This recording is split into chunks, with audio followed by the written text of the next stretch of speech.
Evening, and welcome to the newest edition of the Bearded Side. As always, Dan joined by Dan from the BFC Research Group. Dan, thanks for jumping on, pal.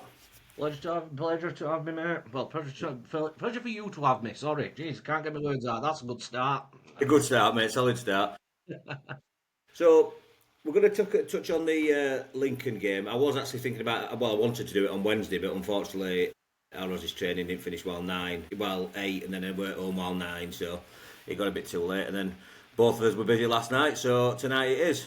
Better late than never, though. But before I get started, some news coming out of Barnsley this morning that our manager Conor Horan has been given the Manager of the Month award. I saw a bit of a mixed reaction to it online, but I say fair play. You know, he's been nominated for it, he's won it, and you know I'm really pleased for the lad. So well done, Conor, and Most definitely. hopefully the first of many, pal. So right then, so let's move on to Lincoln City away. A 3-1 defeat for the Reds. A really frustrating performance, and I'll get on to why. Dan, we travelled down together. We watched the game together.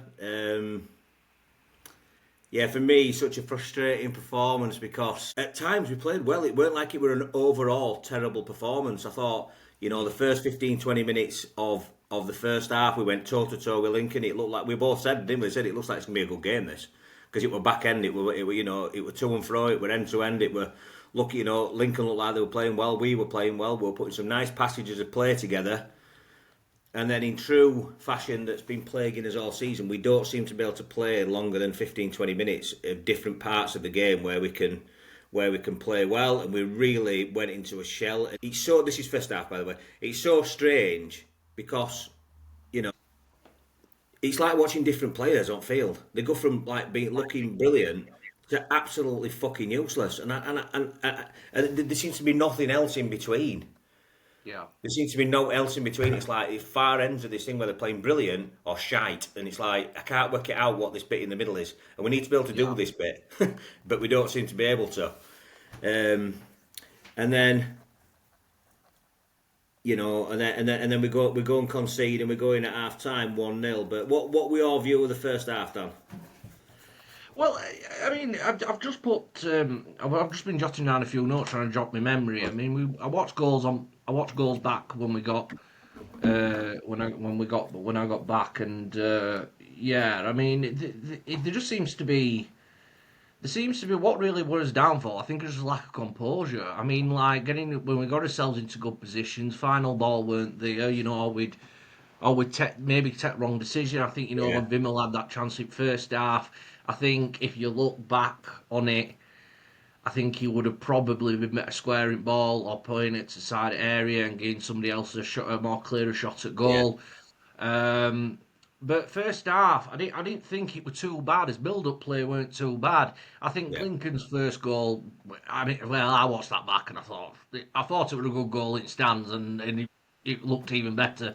He just took Fantastic. one touch, slipped it to one side, and banged it right top bag on it. And you know, as much as we could, you can overanalyze until cows come home, but in reality, you can't really do much True.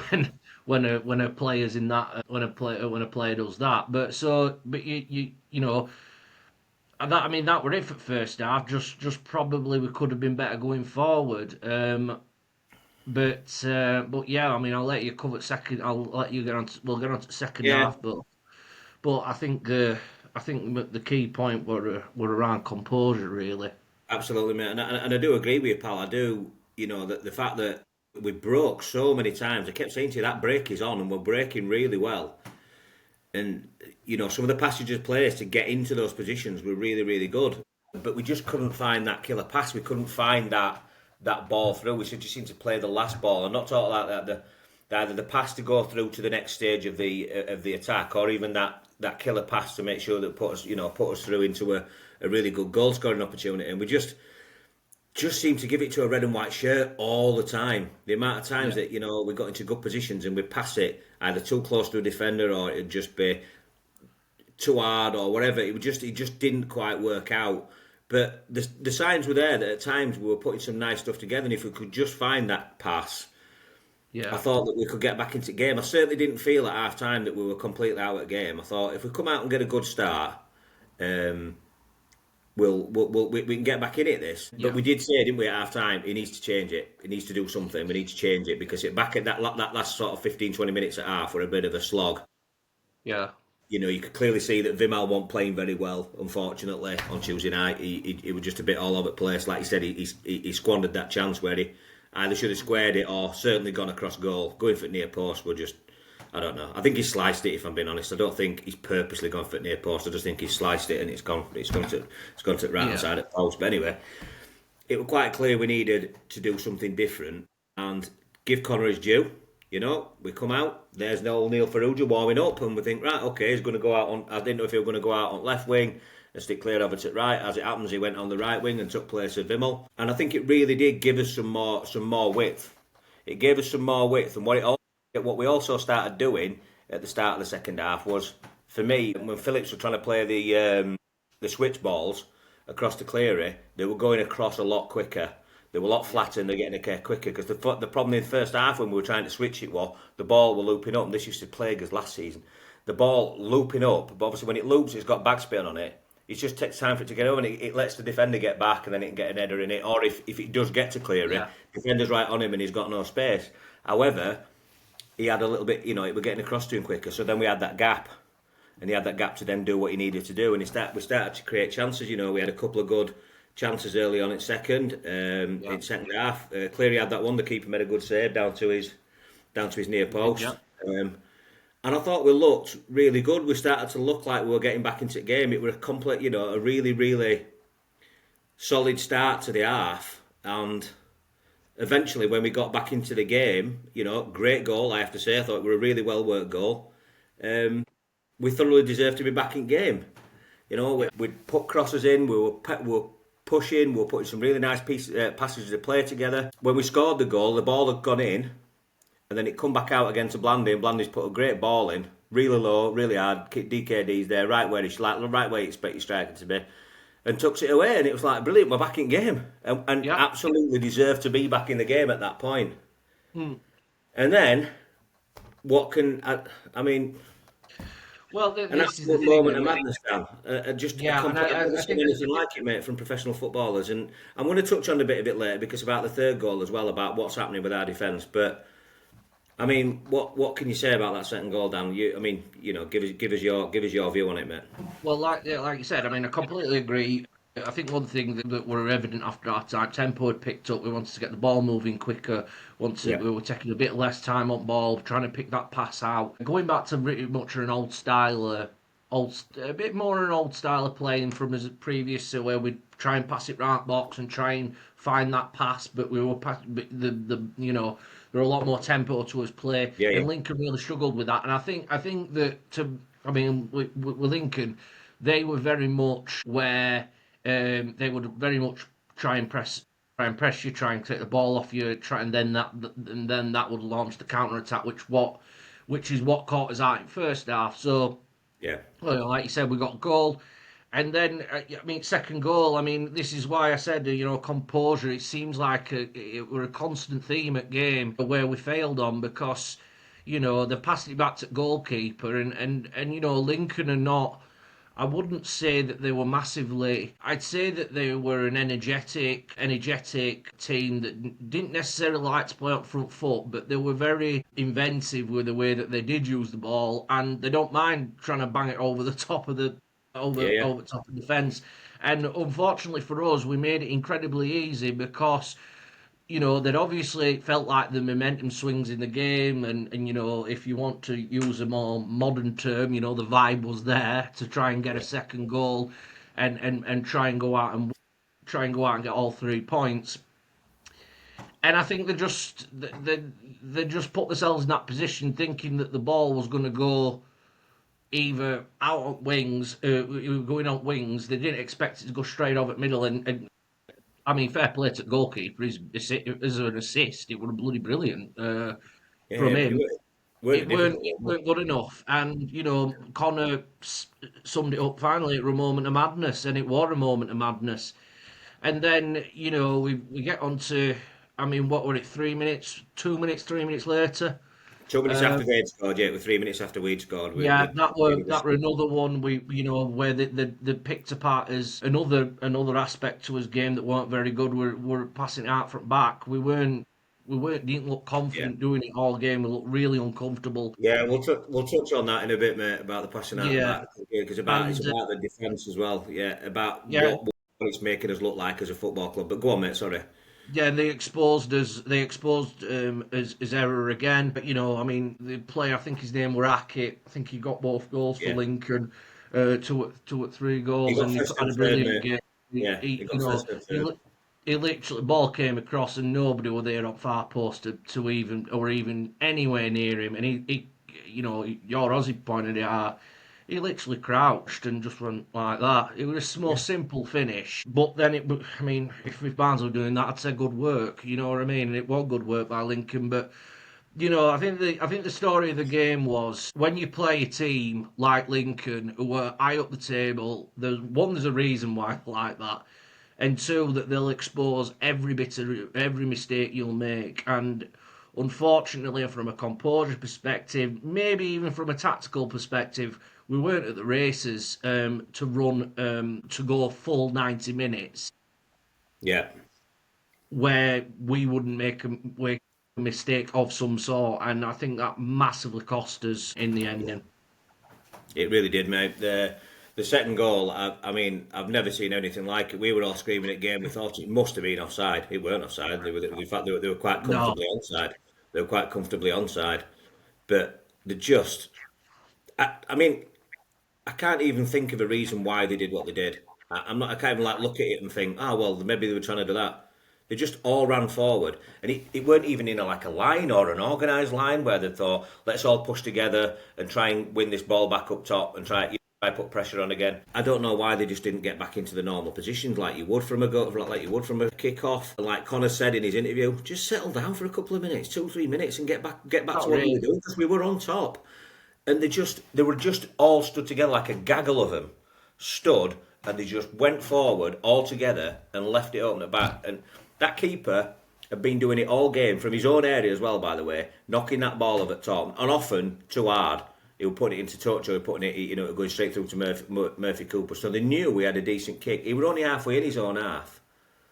And he just knocked it off at top, and just knocked it off at top. And then there were two, three, four of it, and then that ran through. And this is another problem. Why have they not body checked him? Why has somebody just not have that? Why have they just let Yeah, him through? So not only have they all run up together and let that ball go over the top, nobody's just like seen him and just give him a bum, give him a shoulder to it's block the run off. They've just let him walk through. And then yeah, they're all it's lack stood of there with their hands up concentration. like this, like shouting at ref and stuff like this. Lads, it were fucking miles on side. Yeah, They were miles on side. You've just been completely and utterly disorganised.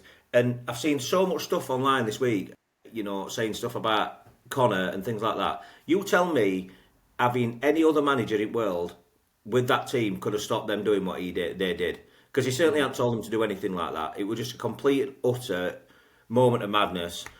But then from there, right, okay, that's happened. The frustrating thing then is the lack of mental strength to get back into the game, and we just folded like a Mars bar, not Mars bar, mate. We just folded, and we went on to make that mistake 2 minutes later. So long throw front left. They've been doing it again all game. Big long throw front left. Miles Givney's gone up, and he's headed. Not only headed it straight up, right? He's headed it backwards towards his goal, which is just to give me it's all over. standard. At times it can be all right, and times it can look all right, but he has an absolute clanger in him. Like seemingly every game he plays, sometimes it costs us, sometimes it doesn't. But sometimes you just look at him and think, "What are you doing?" You know what I mean? He's just headed it up in air, back towards his own goal, and then this is not just all under Givney, by the way. That was the start of it. They all just stood there like admiring his work, like they all just stood there and watched it. Nobody challenged it. So it went over to the back post. Lads tapped it over side foot, and there were two of them. There were two of them at back post just to nod it in, completely and utterly unchallenged. Just 2 3 minutes of absolute madness, mate. And all the hard work that we'd done, we'd played well in first half, and then we'd done at times, although back last 15 minutes were a bit of a struggle at end at first half. but we were still in game. We've come out and we dominated game until we scored. We dominated that second half, and then from there, like I touched on earlier, we're at other ends of spectrum. We're either here or we're here. We're either shite or we're brilliant. It's one or other, and we just went from being, from playing really well, and then just like somebody turned a switch off, and we went back to being useless. And there were no way at 3-1 we were getting back in that game. No. And that's what I'm talking about with mental toughness. There were just no, at 2-1, there were no like, right, we've just got back in this game. Yeah, that's a terrible mistake. Let's get back in it. They're all sulking, falling out with each other, feeling sorry for themselves, and they go and concede another, and the game's gone. Right? And it was just, I have to say, after that third goal went in, it was just garbage, mate. It was slow. It was pathetic. It looked like we were 3-1 up. It looked like we were 3-1 up. Knocking ball about back with like no push or drive to get up to other end of the field and try and get back into it. Because if we get back in 71 minutes, they scored their third goal. So if we get back in, 5-6 minutes later and get another goal, or maybe on 80, early 80s, and we get a goal, we're back in it then, and their arse is nipping then because they're going to go sit back. But we just didn't even try to do that, mate. I don't know. It was just awful, And it was just mental strength. You've just put it perfectly, Brian. Mental strength, and you need that figure. You need a proper figure in middle of pitch to really dictate. I mean, I looked at what they've got at back. Sonny Bradley, really experienced player. Really experienced player. You've got a couple of them inside at Lincoln, and there were. It's composure, it's mental strength, and and we can go. The best way I can describe it, the performance, is in the way we played. Some of it were exciting, but other bits, let's call it for what it is. It's immaturity. It's about just settling yourself in a. It's going too much.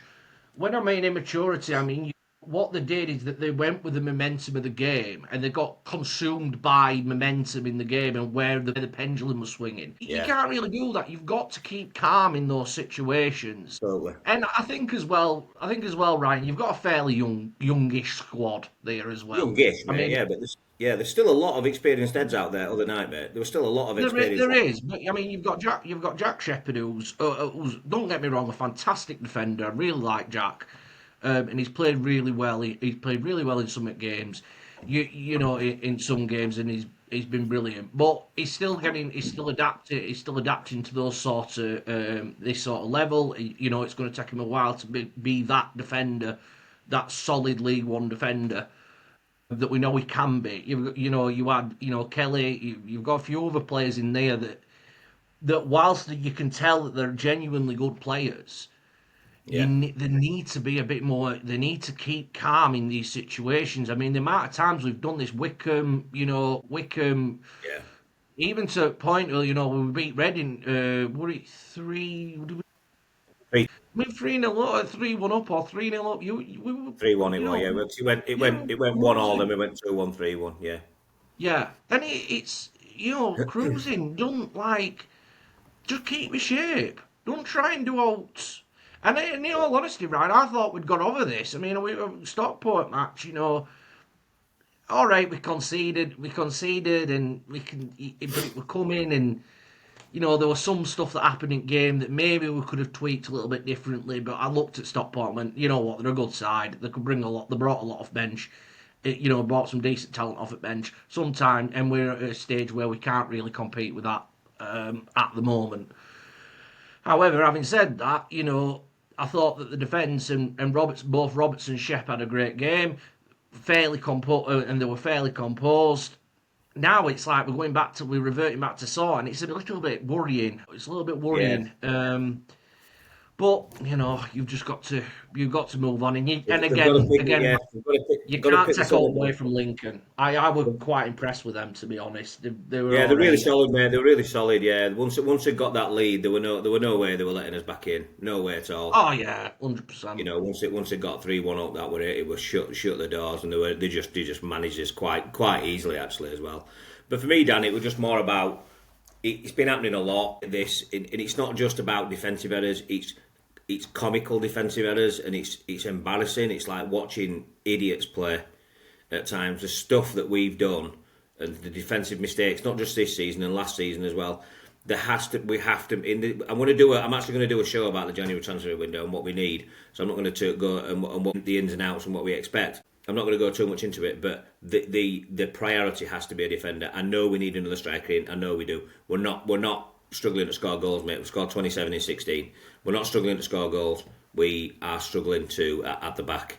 And for me, the defence has just been a makeshift back four pretty much all the season. We haven't had a settled back four, and you're just not going to get clean sheets with a settled back four. It was a makeshift back four, but that doesn't excuse them two things. But anyway, let's leave that behind now. It's gone. We haven't got time to sulk and feel sorry for ourselves because we have got a home game coming up against Leyton Orient on Saturday.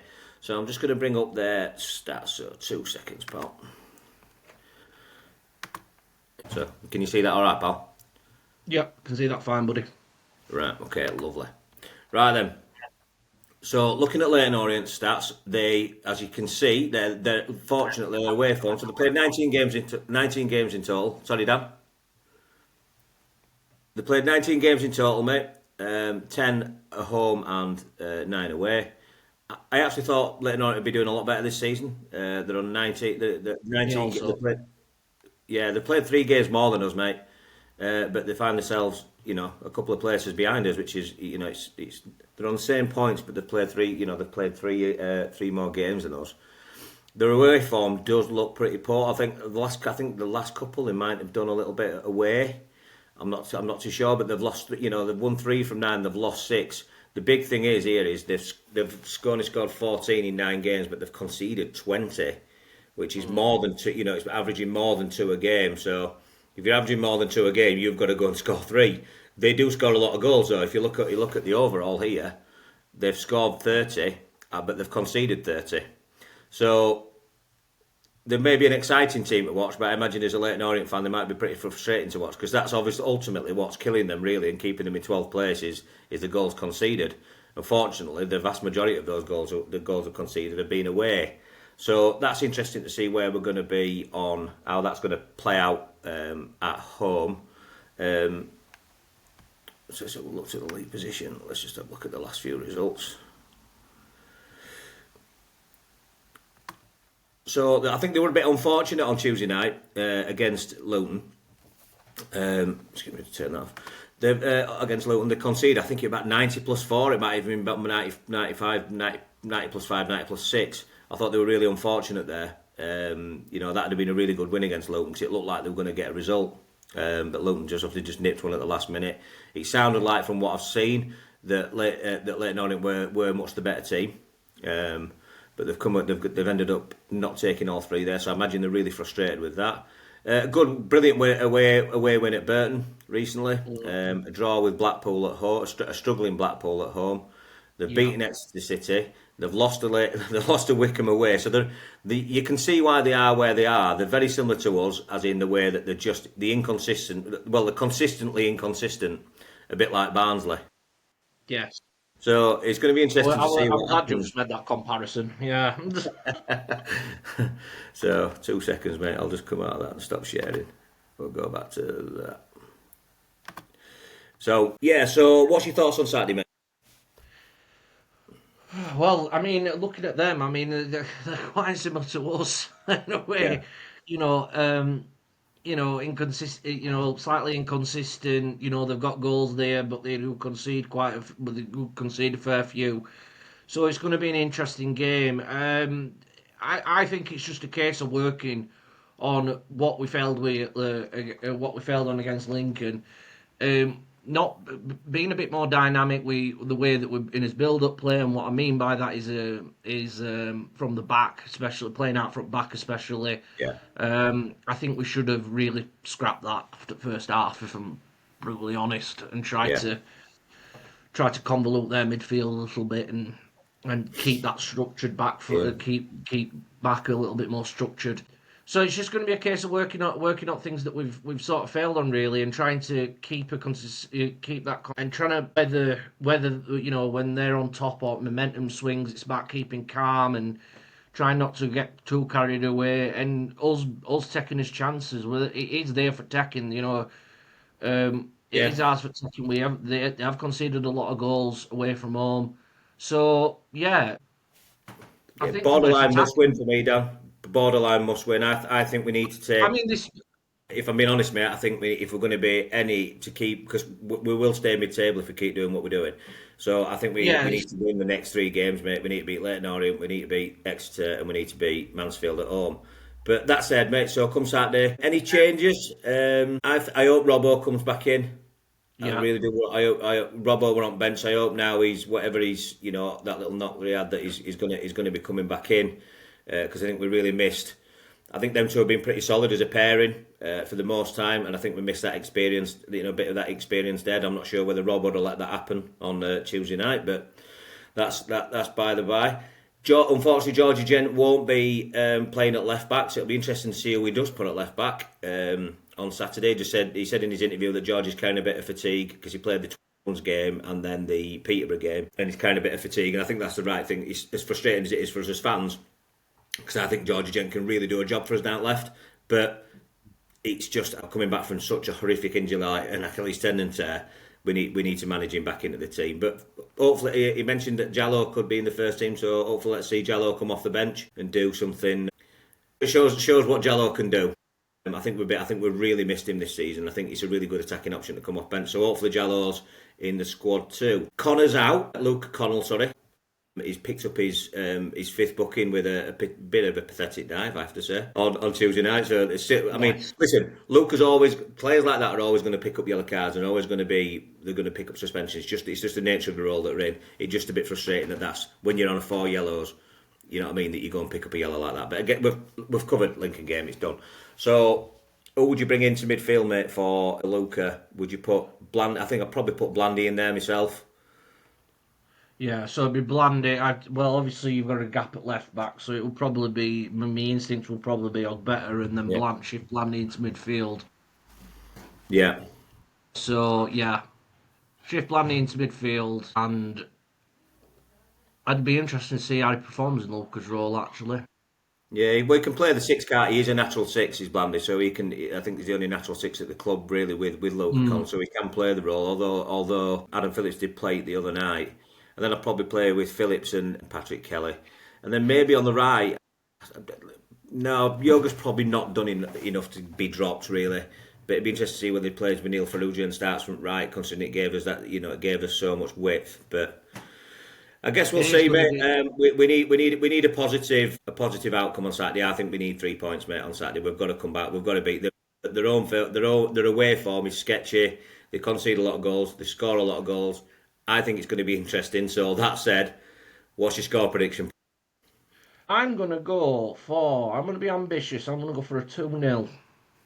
Two. Think that I think that's got to be. I think if we've ironed out mistakes in training from Lincoln game, and we get Robbo back in. I think Robbo wore a big miss against Lincoln Yeah, actually. he's been a big miss, mate, and we've got, like I say, we definitely we sort of need centre backs. But yeah, Yeah. definitely hope Robbo's back in, mate. Because as So much as I like De Givney's attitude and stuff like that, and he can carry the ball really well at times. Our defence, a bit like Josh Earl, but as like Josh Earl, they've both got absolute clangers in them. You know what I mm, mean? Personally, mate, I think yeah, it's going to be a bit more high scoring. I think that they score a lot of goals, we can score a lot of goals. I think it's going to be an exciting, but I've got to go for a bounty win, and I'm going to say we beat them 3-2. three So two. yeah, well, let's Goal see. bonanza then. So let's see. Well, unfortunately, I won't be there tomorrow. My son's playing football in Leeds, and he don't kick off while 2 o'clock. So it's just how it is. But I'll watch the extended highlights when I get in. So thanks for joining us, Dan. Thank you very much as always, pal. Really appreciate you coming on. Pleasure, mate. And let's hope that we can get 3 points and bounce back from the frustrating performance away at Lincoln. All right. Thanks everyone for joining. See you after.